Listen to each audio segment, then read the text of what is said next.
Hello friends, welcome back to the shop. Today is Sunday, July 29th, and it's a nice hot July day here in southeastern PA. Boy, the rain has stopped at last, and I therefore have stopped building my ark, and all is well.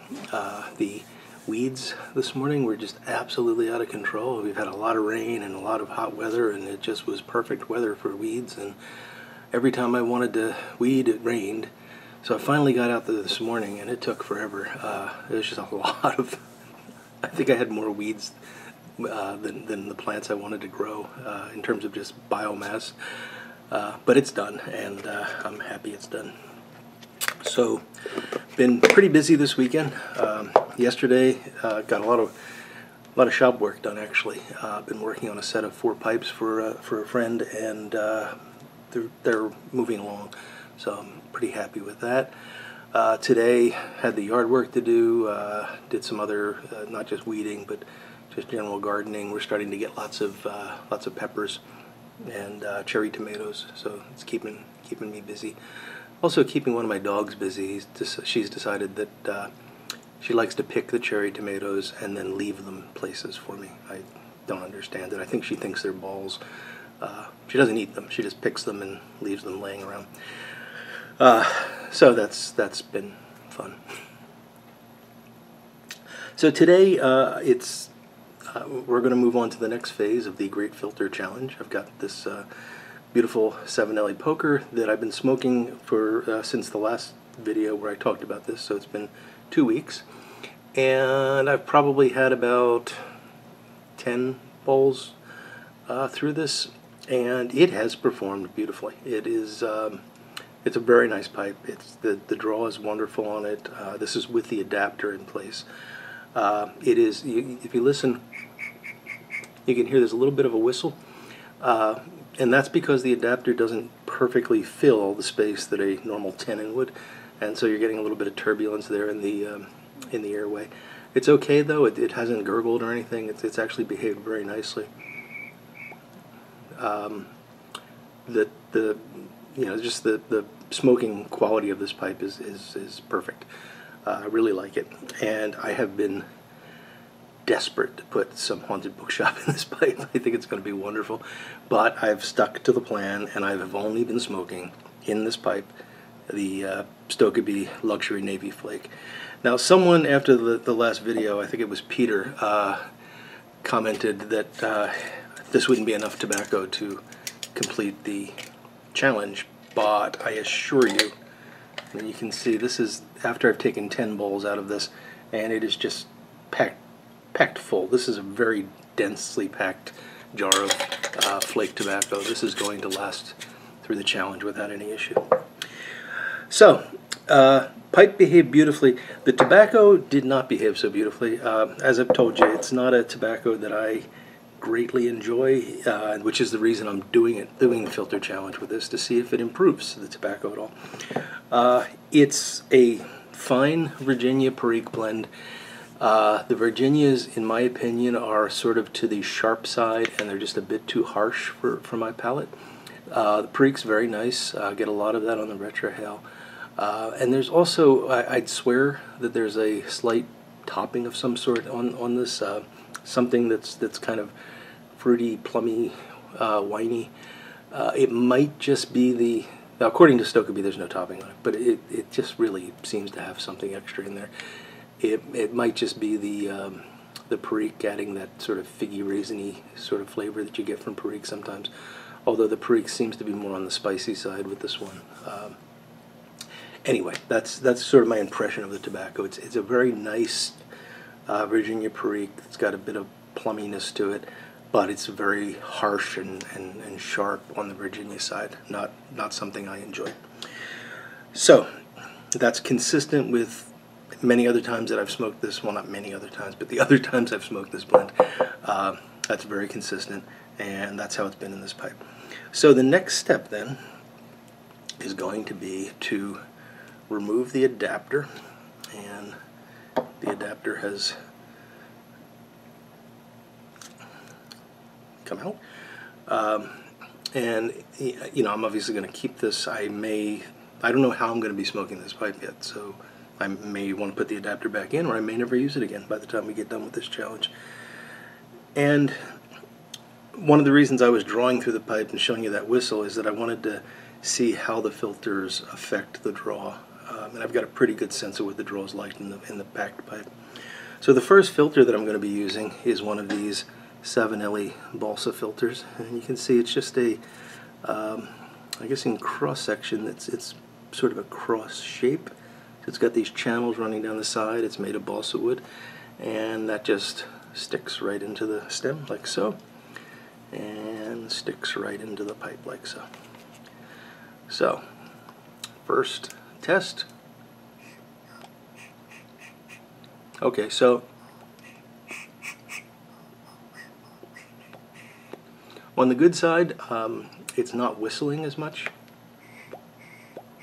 That's just air rushing through it. It's not as much of a whistle sound, but it's a restricted flow compared to what we had with the adapter in place. I feel like I'm drawing on a overpacked bowl right now, and there's no tobacco in it. So that doesn't bode well, in my opinion. I am a huge fan of wide open draws. I don't like restrictions in my pipes at all, and the reason is that I can take a pipe that's wide open, and I can adjust my puffing to make that pipe smoke well, and I've always been able to do that.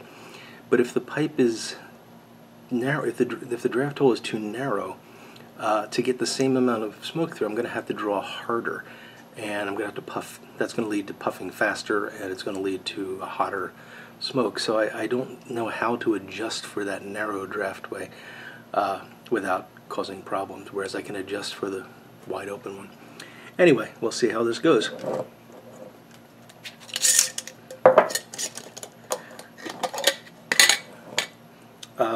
I have not rubbed any of this out. I was rubbing it out when I first started smoking the pipe because I think it's important to have it burn all the way to the bottom as you're breaking in.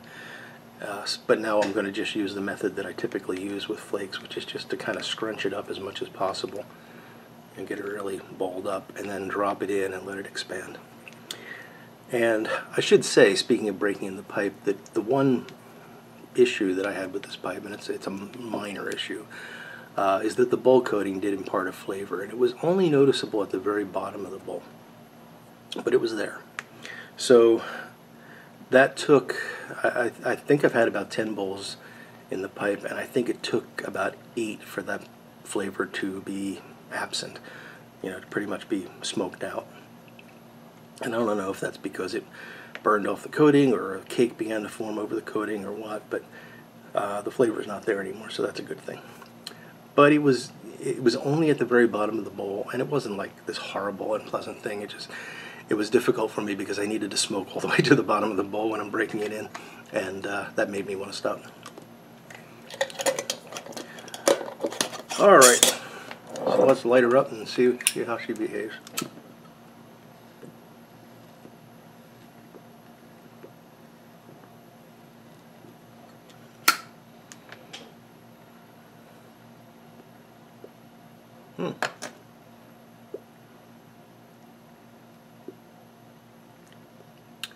Now, I'm going to give you my first impression, and then I'm going to continue with the balsa filters for at least 4 smokes. I'm going to give them each filter set at least 4 bowls, and that'll allow me to rest the pipe appropriately. And then I'll come back and tell you what I think of that filter, and I'll start up with the next one. So this is just initial impressions. The airway is restricted, which I knew before I packed it. But it's not horrible. It's more restricted than it was with the adapter, but it's not like it's a really narrow passage. It's smokable.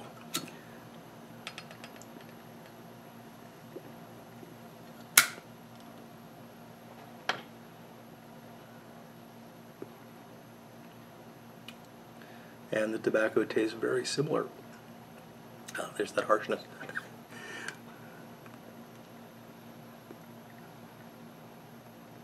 Yeah, I'm not detecting any great change in flavor compared to the last time I smoked it, but we need to give it some time. So I will do that. I will smoke this more at a more leisurely pace when I'm done with the video. And the next time we talk about this pipe, I'll tell you how the balsa filters behaved, and then we'll move on to one of the cartridge filters. So hopefully you'll enjoy that. I'm enjoying it. It's an interesting process. It's also interesting to spend time with a tobacco you don't like. It sounds weird, but it really is, because you're more attuned to the flavors.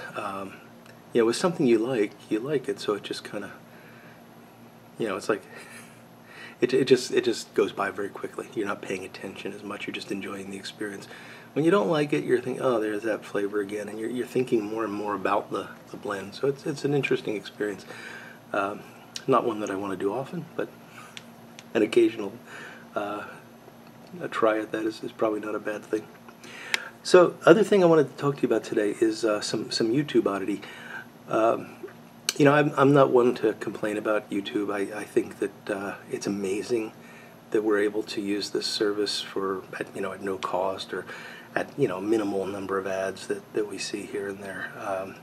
I really appreciate YouTube, and I know it's had its ups and downs in terms of the way the apps behave and such. And the most recent thing was they just suddenly took away the messenger system, but the messenger system was never working anyway. I mean, I would get a comment from someone saying check your messages, and I'd check my messages, and I'd have like messages that were 3 or 4 months old that I had not seen. So the notifications never worked, and half the times I'd send a message to someone, they'd never get it. So it's okay that they took away the messenger. But I had an odd thing happen to me last week. So I was driving. Yeah, YouTube story about driving. I was driving, and I sometimes will use YouTube when I'm driving to play music, because I can actually play an album on YouTube, and I can play the album that I want. Any of the music services like Pandora or Spotify or any of those things, I can't do that unless I pay, and I'm cheap, so I just use YouTube, and I just keep the app open, and it'll play the album. So it's great, and I can play that through my car stereo, and I'm happy. So I was driving, and I was listening to music, and I stopped at a red light. I don't do this while I'm moving. And I picked it up to see something, and I saw come up on the screen, Steely Dan, whatever the song was, has been added to your Random Chats playlist. And I thought, well, okay, I don't know how I did that. I just was fumbling with the phone, and it did that. And I thought, well, I'm going to have to fix that, because it was a good song, but not really one of my Random Chats, so I had to take it off the playlist. So that night I go onto my computer, and I open up the YouTube website, and I go to my channel and whatever you have to do to get into your playlists. And there was the Steely Dan thing at the top of it, so I went to delete that. And as I'm going to delete that, I see at the top there's a little banner that says, one of your videos has been removed. And that's all. It doesn't say which video. I didn't get any notification as to why it was removed, or any notification that it was going to be removed. And I have so many videos in that Random Chat playlist that I can't even figure out which one it was. So I found that odd. I mean, I don't think I've done anything or said anything that could be considered, in any way offensive, or in any way leading to a violation of the terms of service. So I don't know why a video was deleted. And I'd feel a lot better if I at least knew which one it was, so I could, kind of understand it a bit. But it was odd. And so this is my first complaint about YouTube. You shouldn't delete videos and then tell me, and not tell me which video you deleted. It's a small request. If you could let me know, that would be great. I know, it's, the amount of, I read a statistic that's just mind-boggling. So the amount of video content, I hope I get this right, the amount of video that's going up to YouTube in a 60-minute period at any given time So during 1 hour is greater than the entire amount of film, video, whatever you want to call it, that was created by the television industry in the first 60 years of its existence. So every hour, we're matching the first 60 years of the television industry in terms of the amount of video content that's going into YouTube. So it's a massive undertaking for them to police this, and you know, it's not hard to imagine that they can't deal with each and every video at a personal level, and you know, get in touch with me and say, hey, there might be a problem with this vid. No, they have to do it the way they're doing it, because of course there's a lot of things that really shouldn't be on YouTube that they need to get rid of. And if you know, one of my videos winds up being collateral damage in that, I'd rather they get those other things out here than be too kind to me.